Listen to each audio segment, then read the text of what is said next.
नमस्कार। Hindi educational channel में मैं आपका स्वागत करता हूं। आज मैं आपके समक्ष उर्दू के महान कवि, शायर, गजलकार एवं एक महान गीतकार कैफी आजमी द्वारा रचित कर चले हम फिदा कविता को लेकर उपस्थित हुआ हूं। एक वीडियो के रूप में मैंने इस कविता को 3 भागों में बांटा है। प्रथम भाग में यानी पार्ट 1 वीडियो में मैंने कवि परिचय के साथ साथ इस कविता का मूल भाव या सार या सारांश तथा उद्देश्य या संदेश को प्रस्तुत किया है, जबकि दूसरे भाग में पहले 2 स्टैंजा की शब्दार्थ सहित सप्रसंग व्याख्या या भावार्थ को आपके समक्ष प्रस्तुत करना चाहता हूं और तीसरे भाग में इस कविता का दूसरे 2 स्टैंजा की शब्दार्थ सहित सप्रसंग व्याख्या या भावार्थ को आपके समक्ष प्रस्तुत करना चाहता हूं। तो आइए अब मैं सबसे पहले इस कविता का पहले 2 स्टैंजा की शब्दार्थ सहित सप्रसंग व्याख्या या भावार्थ को आपके समक्ष प्रस्तुत करने की कोशिश करता हूं। इसे आप ध्यान देकर सुनिएगा। कर चले हम फिदा शीर्षक कविता की व्याख्या या भावार्थ बतलाने से पहले यह आवश्यक है कि मैं आपको इस कविता का मूल भाव या सार या सारांश को अति संक्षेप में प्रस्तुत कर दूं, ताकि आप इस कविता की व्याख्या को अच्छी तरह समझ सकें। आइए सबसे पहले मैं कर चले हम फिदा शीर्षक कविता का मूल भाव या सार अति संक्षेप में प्रस्तुत करने की कोशिश करता हूं, ताकि आप इस कविता की व्याख्या को अच्छी तरह समझ सके। ध्यान देकर सुनिएगा। कर चले हम फिदा सन 1961 ईस्वी में कैफी आजमी द्वारा लिखित देश प्रेम से भरी हुई एक बड़ी ही सुंदर कविता है। यह कविता उस समय लिखी गई थी जब भारत और चीन के बीच युद्ध चल रहा था। सच पूछा जाए तो यह एक उद्बोधनात्मक गीत है। इस गीत के माध्यम से कवि ने भारत और चीन के बीच चल रहे युद्ध के दौरान भारतीय सैनिकों के त्याग और बलिदान की गौरव गाथा को बड़े ही सुंदर ढंग से प्रस्तुत किया है। इस कविता का सार कुछ इस प्रकार है।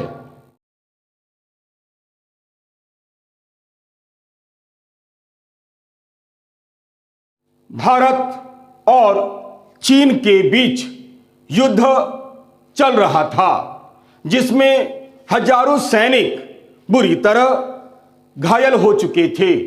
हजारों सैनिक मारे गए थे। कुछ ऐसे भी सैनिक थे जो अंतिम सांसें ले रहे थे। एक सैनिक अपने अन्य साथी मित्रों को संबोधित करते हुए कहता है, हे साथियों, हे देशभक्त वीरों, हमने तो अपने देश की रक्षा के लिए अपना सब कुछ कुर्बान कर दिया है। अब इस देश की रक्षा करना तुम्हारा कर्तव्य है। अब तुम ही इस देश के रक्षक हो।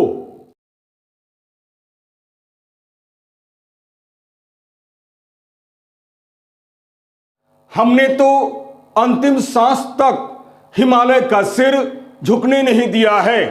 अंतिम सांस तक हम वीरतापूर्वक दुश्मनों से लड़े। मरते मरते भी हमने दुश्मनों को कभी अपनी पीठ नहीं दिखलाई और वीरतापूर्वक लड़े। अब तुम ही इस देश के प्रहरी हो। हे देशभक्त वीरों, याद रखो, देश के लिए बलिदान होने का अवसर यानी देश के लिए मर मिटने का अवसर बार बार नहीं मिलता है। देश के लिए मर मिटना एक पुण्य का कार्य होता है। यह एक गौरव की बात है। अतः इस अवसर को तुम अपने हाथ से कभी भी जाने मत देना।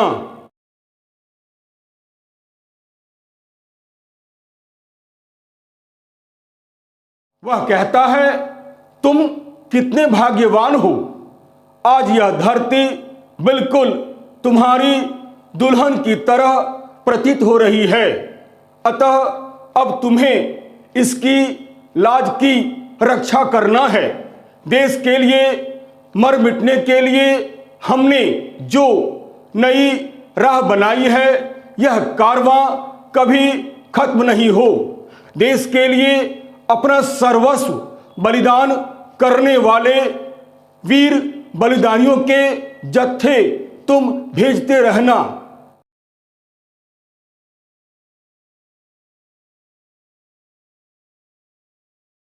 याद रखो, अब आर पार की लड़ाई होगी।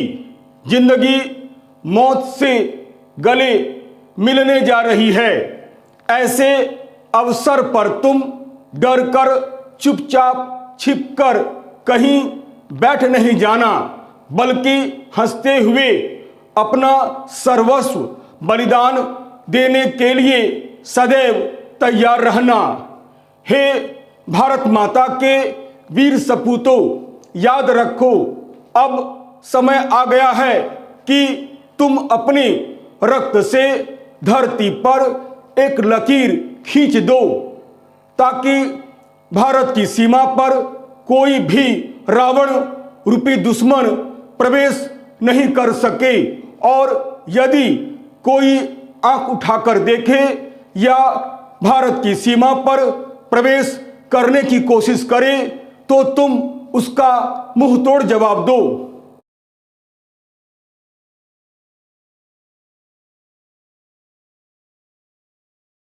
वह अंत में कहता है, हे देशभक्त वीरों, याद रखो कि लगभग 200 वर्षों की गुलामी के बाद यह देश आजाद हुआ है। अतः हर कीमत पर तुम इस देश की आजादी की रक्षा करना। देश रूपी सीता का दामन मैला मत होने देना। याद रखो, तुम ही देश रूपी सीता के लिए राम हो, तुम ही लक्ष्मण हो। अब यह देश तुम्हारे हवाले है, तुम इसकी रक्षा करना। अब तुम ही इस देश के रक्षक हो। अब इस देश की रक्षा का दायित्व तुम्हारा है। यह कविता यहीं समाप्त हो जाती है।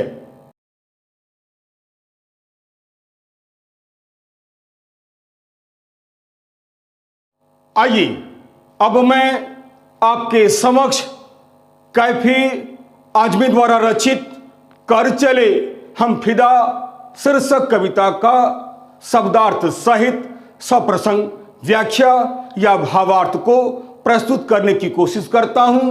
उम्मीद करता हूं आपको इस कविता की व्याख्या को समझने में कहीं कोई तकलीफ नहीं होगी, क्योंकि इस कविता का मूल भाव या सार या सारांश को हमने पहले ही बतला दिया है। अब आपको इस कविता की व्याख्या समझने में कहीं कोई दिक्कत नहीं होगी। ध्यान देकर सुनिएगा। सबसे पहले मैं इस कविता का वाचन आपके समक्ष प्रस्तुत करने की कोशिश करता हूं। ध्यान देकर सुनिएगा। पहला स्टैंजा। कर चले हम फिदा जानो तन साथियों, अब तुम्हारे हवाले वतन साथियों। सांस थमती गई, नब्ज जमती गई, फिर भी बढ़ते कदम को न रुकने दिया। कट गए सर हमारे तो कुछ गम नहीं, सर हिमालय का हमने न झुकने दिया। मरते मरते रहा बांकपन साथियों, अब तुम्हारे हवाले वतन साथियों।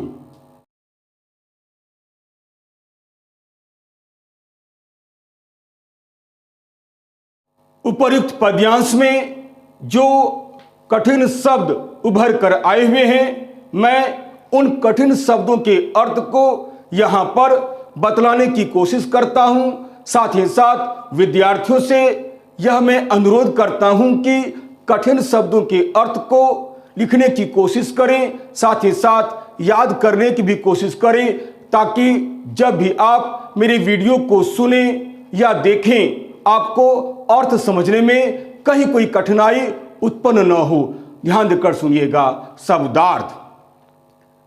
फिदा यानी कुर्बान या बलिदान, जानो तन यानी शरीर और प्राण, साथियों यानी मित्रों, हवाले यानी जिम्मे या भरोसे, वतन यानी देश, सांस थमती गई यानी सांसें रुकने लगी, नब्ज जमती गई यानी नसों में खून जमने लगा, सर यानी मस्तक, गम यानी दुख या तकलीफ, बांकपन यानी टेढ़ापन या छैलापन या तिरछापन।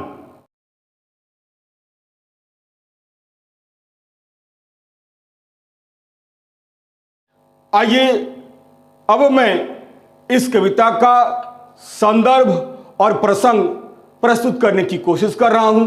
ध्यान देकर सुनिएगा। संदर्भ।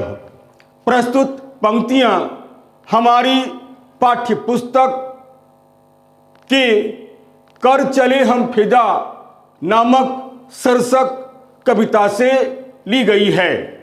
इस कविता के कवि उर्दू के महान कवि व शायर कैफी आजमी जी हैं। ये एक गजलकार एवं एक महान गीतकार भी हैं। प्रसंग। सन 1961 ईस्वी में लिखी हुई इस गीत के माध्यम से कवि ने भारत और चीन के बीच चल रहे युद्ध के दौरान भारतीय सैनिकों के त्याग और बलिदान की गौरव गाथा को बड़े ही सुंदर ढंग से प्रस्तुत किया है। इस गीत में एक सैनिक अपने अन्य साथी मित्रों को देश के लिए मर मिटने का संदेश देता है। वह कहता है कि हे देशभक्त वीरों, हमने तो अपने देश की रक्षा के लिए अपना सब कुछ कुर्बान कर दिया है। अब इस देश की रक्षा करना तुम्हारा कर्तव्य है। अब तुम ही इस देश के रक्षक हो।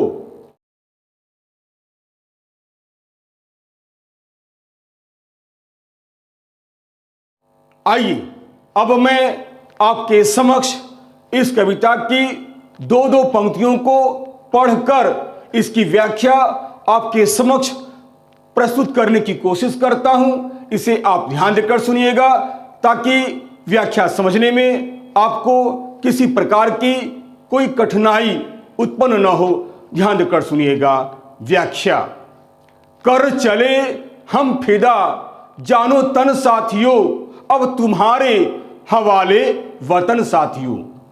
कवि कहते हैं कि देश के लिए मर मिटने वाला एक बलिदानी सैनिक अपने अन्य साथी फौजी मित्रों से कहता है, हे मेरे फौजी साथियों, हे देशभक्त वीरों, हे भारतवर्ष के वीर नौजवानों, हमने तो अपने देश की रक्षा के लिए अपना सब कुछ न्योछावर कर दिया है, अर्थात अपना शरीर और प्राण कुर्बान कर दिया है।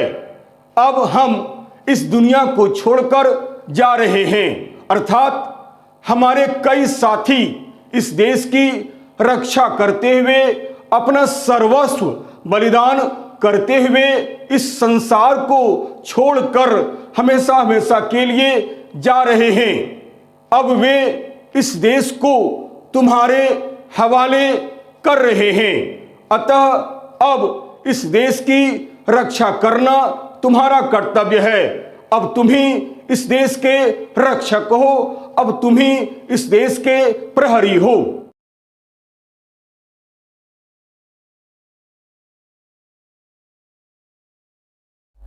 अगली पंक्तियां देखिए। सांस थमती गई, नब्ज जमती गई, फिर भी बढ़ते कदम को न रुकने दिया। यानी वह आगे कहता है, हे मेरे फौजी साथियों, यह लड़ाई कोई मामूली लड़ाई नहीं थी। यानी यह लड़ाई कोई साधारण लड़ाई नहीं है।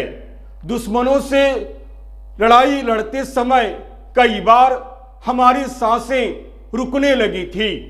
अत्यधिक ठंड के कारण कई बार हमारी नसें जमने लगी थी, फिर भी हम आगे बढ़ते गए।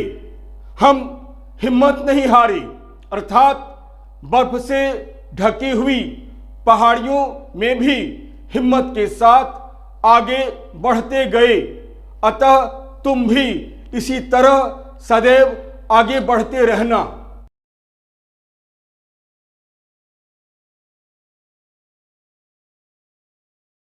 अगली पंक्तियां देखिए। कट गए सर हमारे तो कुछ गम नहीं, सर हिमालय का हमने न झुकने दिया। अर्थात यह याद रखो कि देश की रक्षा करते हुए यदि हमारे प्राण भी चले जाएं या हमारे सर भी कट जाएं तो कोई दुख की बात नहीं है। इसमें घबराने वाली कोई बात ही नहीं है, कारण देश प्रेम से बढ़कर कोई प्रेम नहीं होता है। यानी देश से बढ़कर कुछ भी नहीं होता है। एक देश पर हजारों जाने कुर्बान। इस बात की हमें खुशी है कि हमने तो अंतिम सांस तक भी हिमालय का सिर झुकने नहीं दिया है। यानी इस देश की मान मर्यादा को अंतिम समय तक कलंकित होने नहीं दिया है। अंतिम सांस तक हम वीरतापूर्वक दुश्मनों से लड़े। मरते मरते भी हमने दुश्मनों को कभी भी अपनी पीठ नहीं दिखलाई और वीरतापूर्वक लड़े।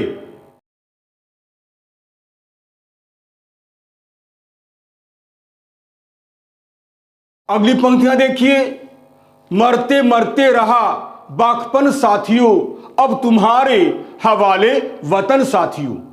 अर्थात देश के लिए मर मिटने वाला एक बलिदानी सैनिक अपने अन्य साथी फौजी मित्रों को संबोधित करते हुए कहता है, हे मेरे फौजी साथियों, हे भारतवर्ष के वीर नौजवानों, हे भारत माता के वीर सपूतों, याद रहे दुश्मनों के साथ लड़ते समय हमारे मन में वही जोश था, वही उमंग थी, अर्थात वही बाकपन था जो साधारणतः युवकों में होती है। देश के लिए मर मिटने का अजीब जज्बा था। हमारे मन में किसी प्रकार का कोई डर या कोई भय नहीं था। मरते मरते भी हमने दुश्मनों से लोहा लिया, अर्थात दुश्मनों को कभी अपनी पीठ नहीं दिखलाई और वीरतापूर्वक लड़े। अब हम इस दुनिया को छोड़कर जा रहे हैं। अब इस देश को तुम्हारे हवाले करके जा रहे हैं। अब इस देश की रक्षा करना तुम्हारा कर्तव्य है। अब तुम ही इस देश के रक्षक हो।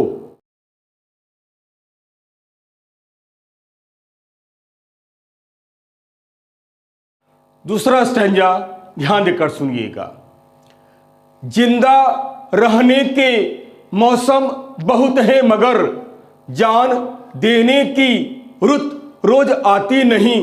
हुस्न और इश्क दोनों को रुसवा करें वह जवानी जो खून में नहाती नहीं। आज धरती बनी है दुल्हन साथियों, अब तुम्हारे हवाले वतन साथियों।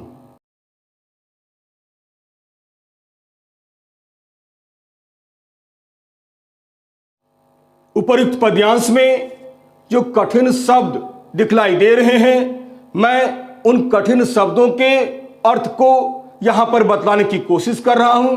इसे आप ध्यान देकर सुनिएगा। कठिन शब्दों के अर्थ: जिंदा यानी जीवित, मौसम यानी समय, रुत यानी समय या घड़ी, हुस्न यानी शारीरिक सुंदरता, इश्क यानी प्रेम, रुस्वा यानी जिसकी बहुत बदनामी हो या अपमानित या निंदित, जवानी यानी युवा का जोश या यौवन का जोश, खून यानी खून, नहाती यानी स्नान करना।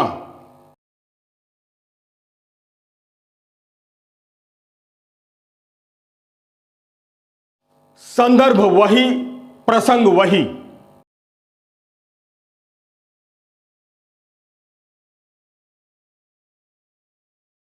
मैं यहां भी दो दो पंक्तियों की व्याख्या आपके समक्ष प्रस्तुत कर रहा हूं ताकि आपको अर्थ समझने में कोई कठिनाई उत्पन्न न हो। ध्यान देकर सुनिएगा।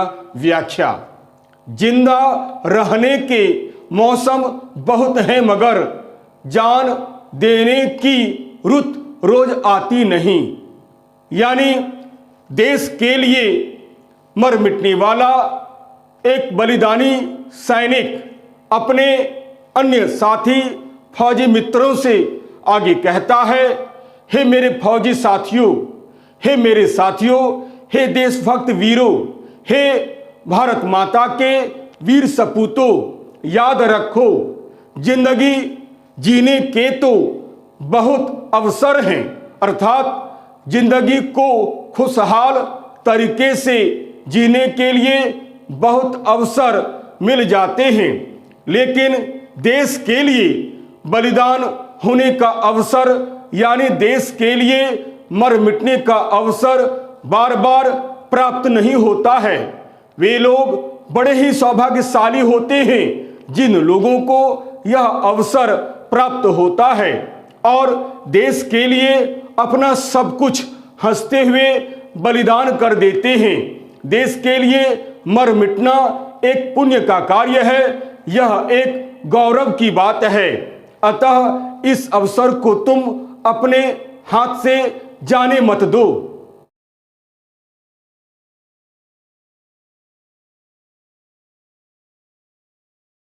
अगली पंक्तियां देखिए। हुस्न और इश्क दोनों को रुस्वा करे वह जवानी जो खून में नहाती नहीं। वह आगे कहता है, हे मेरे फौजी साथियों, हे भारतवर्ष के वीर नौजवानों, याद रखो मनुष्य के शरीर का अपना एक विशेष महत्व होता है और जिस देश में हमने जन्म लिया है, जिस देश में हम खेल कूद कर अन्न जल प्राप्त कर बड़े हुए हैं, उसके प्रति प्रेम होना तो स्वाभाविक है। उसका भी अपना एक विशेष महत्व होता है। प्रायः हम अपनी शारीरिक शक्ति, सुंदरता तथा देश प्रेम की बातें करते हैं, परंतु ऐसे समय में यदि हम चुपचाप बैठे रहें और अपने प्राणों की परवाह किए बिना दुश्मनों से लड़ते हुए खून से लथपथ नहीं होते हैं, तो अपने शारीरिक शक्ति और सुंदरता तथा देश प्रेम दोनों को ही कलंकित करते हैं।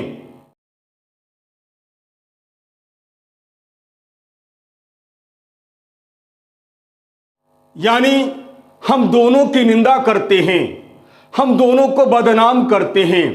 कहने का अर्थ यह है कि ऐसे समय में जो डर कर छिप जाता है और चुपचाप कहीं जाकर बैठ जाता है, उसका जीवन व्यर्थ है। अतः हमें सभी प्रकार के माया मोह को त्याग कर देश की रक्षा के लिए अपना सर्वस्व बलिदान कर देना चाहिए।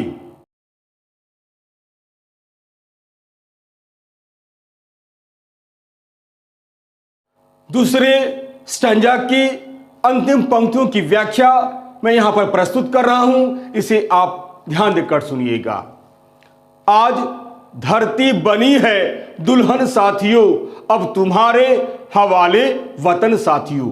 यानी देश के लिए मर मिटने वाला एक बलिदानी सैनिक अपने अन्य साथी फौजी मित्रों से आगे कहता है, हे साथियों, तुम कितने भाग्यवान हो, कारण आज यह धरती बिल्कुल तुम्हारी दुल्हन की तरह प्रतीत हो रही है, जिससे तुम प्रेम करते हो।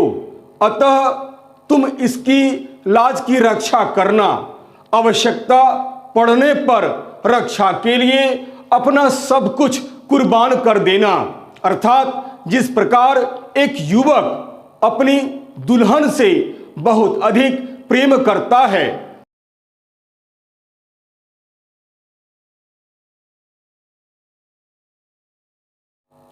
उसकी सुंदरता और प्रेम पर अपना सब कुछ लुटा देता है, उसी तरह यह हमारी मातृभूमि है।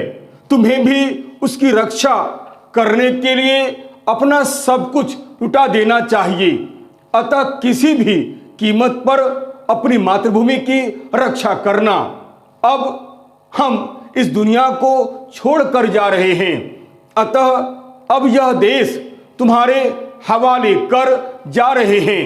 अब तुम इस देश के रक्षक हो, अब इस देश की रक्षा करना तुम्हारा कर्तव्य है। अब तुम ही इस देश के प्रहरी हो।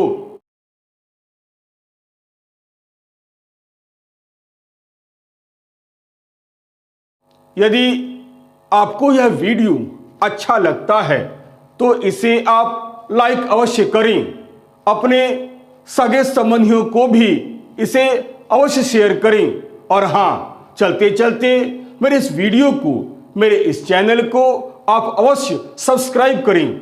याद रखिएगा, मेरा यह वीडियो, मेरा यह चैनल केवल आपके लिए है, केवल आपकी भलाई के लिए मैंने इस चैनल का निर्माण किया है। अतएव लाइक, शेयर और सब्सक्राइब करना आप बिल्कुल नहीं भूलें। और हाँ, यदि मेरे वीडियो में अगर आपको कहीं भी किसी प्रकार की कोई त्रुटि या कोई कमी नजर आती है तो आप सप्रमाण कमेंट्स करें, ताकि मैं उन गलतियों का सुधार कर सकूं और आपके समक्ष एक बहुत ही सुंदर छात्रोपयोगी वीडियो बनाकर प्रस्तुत कर सकूं, ताकि आप अधिक से अधिक उसका लाभ उठा सकें। तब तक के लिए नमस्कार, धन्यवाद।